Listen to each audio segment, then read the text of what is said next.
Hey, welcome back, Amador County Journal this morning. Bill Braun, Austin Ford. Good morning. Hey, Cam. How you doing? Good, good. It's the fair time right around the corner, and you know the sawmill's one of the big things about the fair. Yep. And some of the wood cut from the sawmill you actually use in projects, which is kind of a neat situation. Yeah. It goes out to nonprofits. We sell some, and keeps us afloat. You know. Sure. We have to pay all our costs too. You know. Right. But we're nonprofit. Nobody makes any money. We're all volunteers. You know.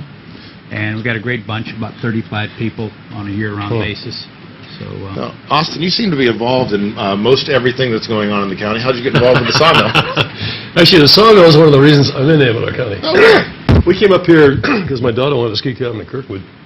We didn't get beyond Amador County.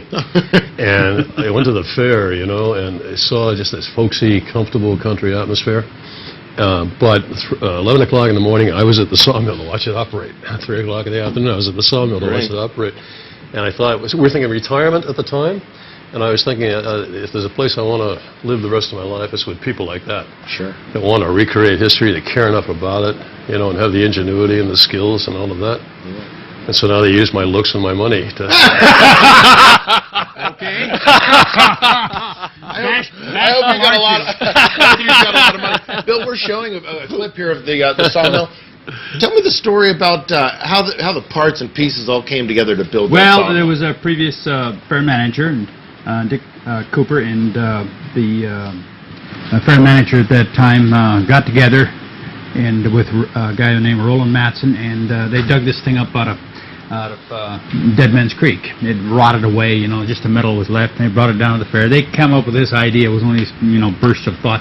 Well, we need to represent the old, something what they used to do. So they dug it up, brought it down, put it together rudimentarily, and then added to it. And we came along in '93 when I bought an old steam tractor, and I talked to Roland, and he says, yeah, that'd be a great idea. So we hooked it up the next year, and, well, you know what happens after that. It just keeps growing and growing. You know? A big pile of sawdust. You're right, yeah.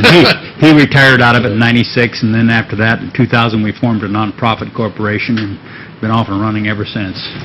So you'll actually be sawing logs. Right. I don't mean sleeping. No.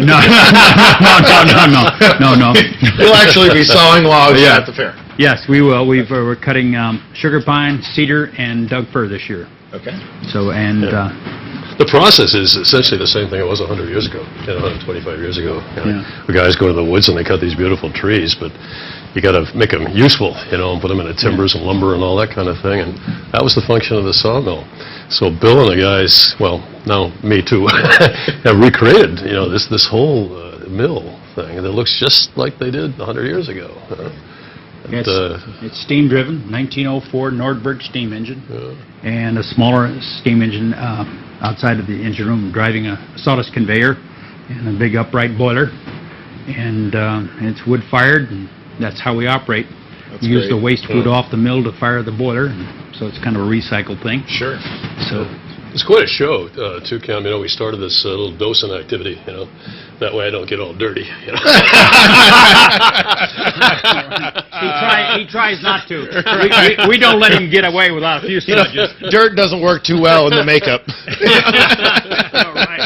No, we know. You know, we start like on Friday at 11 in the morning or 3 in the afternoon. We start that, and we're ready to go. We turn around, there's 150 people sitting there, you know, waiting for this thing to start firing. And that's one of the things. You come walking into the fair and you hear that steam engine just pumping, right? And that's probably what that's probably what drove you as well as many other people over to say, hey, what's going on over here? And we blow the whistle about 5 minutes before the show to let everybody in the fair know that we're going to be firing. We're going to be starting to cut. So it's quite an operation. The timber that you're going to cut this year, is there a place where it's going to go? Yeah, there's several things we're going to be doing with it. We're going to be cutting some timbers for a mining display, a static mining display that's going in Sutter Creek. That's Louis Boitano. He's got a stamp mill they're going to put up in the south parking lot, and so we're cutting some cedar timbers for him. And there's other various projects, small projects for the community efforts in and around Amador County. Some of the uses, though, in the past, Bill, because I live in Fiddletown, and lumber from a sawmill was used to recreate the Chinese buildings up there. You know, and picnic benches for the city of Jackson, and new doors for the train roundhouse. Picnic benches for the fair too. believe Yeah. the Massa Mine project, wasn't some of the wood cut from Yes, there it for was. That was an Eagle Scout project that Right. was cut there, yes. And we also cut the timbers or wood for the new doors at the Kennedy Mine at their museum building. Right. I like the appreciation people have for what Bill and the guys did originally here. You know, take this old sawmill or this old steam engine was sitting in the ground for I don't know how long, 50, 60 years, something like that. Who knows? And they dug it out. And rebuilt the bloody thing. You made a piston for it. You know? Right. And there's no challenge that can't be overcome. Do we know when the shows are going to take place during the fair? Yes, Friday, that, Thursday through Sunday it'll be at 11 a.m. Okay. and 3 p.m. And then Friday night and Saturday night we'll have an additional show at 8 p.m. That's Perfect. Friday and Saturday night. Gentlemen, thanks for coming in the studio this morning. And Cam, we have a hat for you too, by the way. Yeah? If you, Oh, we do? if Okay. you want to come and take Hey, look part. at that. I'll be a saw member myself. Thank you. We're going to run to an ad break. We'll be right back after these messages.